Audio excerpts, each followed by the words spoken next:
Iran আক্রমণের ঘোষণা বেশ আগেই দিয়ে আসছিল ইসরায়েল। এমনকি নেতানিয়াহু ঘোষণা করেছিলেন যুক্তরাষ্ট্র যদি রাজি নাও হয় তারপর ইরান আক্রমণ করবে ইসরায়েল, কিন্তু সেসবই ঘোষণা পর্বেই রয়ে গেছে। আদতে ইরান আক্রমণের জন্য যে শক্তিশালী শক ইসরায়েলের দরকার সেটা এখনও খুঁজে পায়নি দেশটি, এমন মন্তব্য সমরবিদদের। এদিকে ইসরায়েল যদি ইরান আক্রমণ করে তাহলে কৌশলগত কারণে বিশ্বের একাধিক শক্তিশালী দেশ তেহরানের পাশে থাকবে বলে মনে করছেন বিশেষজ্ঞরা, যাদের মধ্যে রয়েছে রাশিয়া, চীন, উত্তর কোরিয়ার মতো পরাশক্তি আর সৌদি আরব, তুরস্ক, কাতারের মতো ধনী দেশ, যা ভাবিয়ে তুলছে নেতানিয়াহুকে। কারণ ইসরায়েলের এখন পর্যন্ত স্বীকৃত মিত্র বলতে কেবল যুক্তরাষ্ট্র। আপাতত ট্রাম্পের খুব বেশি আগ্রহ নেই ইরানের সাথে যুদ্ধ করার, এমন কথাই বলা হচ্ছে আন্তর্জাতিক বিভিন্ন গণমাধ্যমে। এই ঈদে জামা জুতো অ্যাক্সেসরিজের ডিসকাউন্ট। তবে ইরানের মিত্রদেশ হিসেবে পরিচিত ইয়েমেনে একের পর এক হামলা চালিয়ে যাচ্ছে ইসরায়েল, আর ইয়েমেনের হামলা বন্ধে নেতানিয়াহু অনেকটা অপ্রত্যাশিতভাবে ইরানকে শর্ত জুড়ে দিয়েছিল, যা হতবাক করেছে তেহরানকেও। ইরানের বিরুদ্ধে কঠোর হুঁশিয়ারি দিয়েছিল ইসরায়েল। দেশটি জানিয়েছে এক শর্তে ইরানে হামলা বন্ধ হবে, শর্ত না মানলে ইয়েমেনে হামলা অব্যাহত রাখার কথাও জানিয়েছে দেশটি। শনিবার আল জাজিরার এক প্রতিবেদনে এমন তথ্যই জানানো হয়। ইসরায়েলের প্রতিরক্ষা মন্ত্রী কার্টোস বলেন, যদি হিজবুল্লাহকে নিরস্ত্র না করা হয় তাহলে ইসরায়েল লেবাননে হামলা চালিয়ে যাবে। তিনি বলেন, ইসরায়েলের নিরাপত্তা নিশ্চিত না হলে বৈরুতে শান্তি থাকবে না, লেবাননে কোনো শৃঙ্খলা বা স্থিতিশীলতা থাকবে না।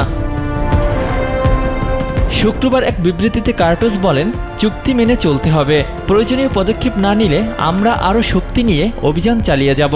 এর আগে বৃহস্পতিবার রাতে ইসরায়েলি সেনাবাহিনী বৈরুতের দক্ষিণ উপশহরে ব্যাপক বিমান হামলা চালায়। ঈদুল আজহা উপলক্ষে ছুটির ঠিক আগের রাতে এ হামলায় এলাকা ছেড়ে পালিয়ে যেতে বাধ্য হয় বহু বাসিন্দা। ইসরায়েল দাবি করেছে এই হামলাগুলো হিজবুল্লাহ ড্রোন কারখানার উপর চালানো হয়েছে, যদিও তারা কোনো প্রমাণ উপস্থাপন করেনি। তাদের মতে হিজবুল্লাহ পরবর্তী যুদ্ধে ব্যবহারের জন্য ড্রোন উৎপাদন বৃদ্ধি করেছে, যা গত নভেম্বরে সংগঠিত যুদ্ধবিরতি শর্তের লঙ্ঘন। লেবাননের রাষ্ট্রীয় বার্তা সংস্থা জানিয়েছে ইসরায়েলি যুদ্ধবিমান প্রায় 1 ডজন হামলা চালিয়েছে।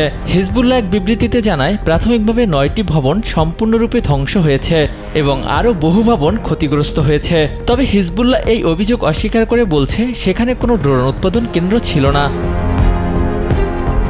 এদিকে ইসরায়েলের অন্যতম ঘনিষ্ঠ মিত্র যুক্তরাষ্ট্রের নতুন ভ্রমণ নিষেধাজ্ঞা নিয়ে কড়া প্রতিক্রিয়া জানিয়েছে ইরান। দেশটির পররাষ্ট্র মন্ত্রণালয় এক বিবৃতিতে এ বিষয়ে কড়া প্রতিক্রিয়া জানিয়েছে।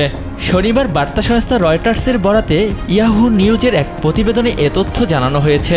পররাষ্ট্র মন্ত্রণালয় জানিয়েছে, এই নিষেধাজ্ঞা শুধু ইরানি জনগণ নয়, পুরো মুসলিম বিশ্বের প্রতি গভীর শত্রুতার পরিচয় বহন করে। শনিবার ইরানের এক সিনিয়র পররাষ্ট্র মন্ত্রণালয়ের কর্মকর্তা বলেন, শুধু ধর্ম এবং জাতীয়তা বিবেচনায় নিয়ে ইরানিদের প্রবেশে নিষেধাজ্ঞা আরোপ করা আন্তর্জাতিক আইনের লঙ্ঘন। এটি আমেরিকান নীতি নির্ধারকদের মুসলমান এবং ইরানিদের প্রতি গভীর বিদ্বেষেরই প্রতিফলন। ট্রাম্পের ঘোষণার ভিত্তিতে সোমবার থেকে 12টি দেশের নাগরিকদের যুক্তরাষ্ট্রে প্রবেশে নিষেধাজ্ঞা কার্যকর হবে। এই দেশগুলো হলো আফগানিস্তান, মিয়ানমার, চাদ, কঙ্গো প্রজাতন্ত্র, Equatorial Guinea, Haiti, Iran, Libya, Somalia, Sudan এবং ইয়েমেন। ট্রাম্প দাবি করেছেন এই নিষেধাজ্ঞা বিদেশি সন্ত্রাসীদের হাত থেকে যুক্তরাষ্ট্রকে রক্ষা করার জন্য। তবে সমালোচকরা এটিকে তার পূর্ববর্তী প্রশাসনের সময় নেওয়া মুসলিম প্রধান দেশের নাগরিকদের উপর আরোপিত ভ্রমণ নিষেধাজ্ঞার পুনরাবৃত্তি হিসেবে দেখছেন। ইরান বলছে, এ ধরনের সিদ্ধান্ত কেবল বৈষম্যমূলকই নয়, বরং আন্তর্জাতিক মানবাধিকার ও আন্তর্জাতিক সম্পর্কের মৌলিক নীতিমালার বিরুদ্ধেও যায়।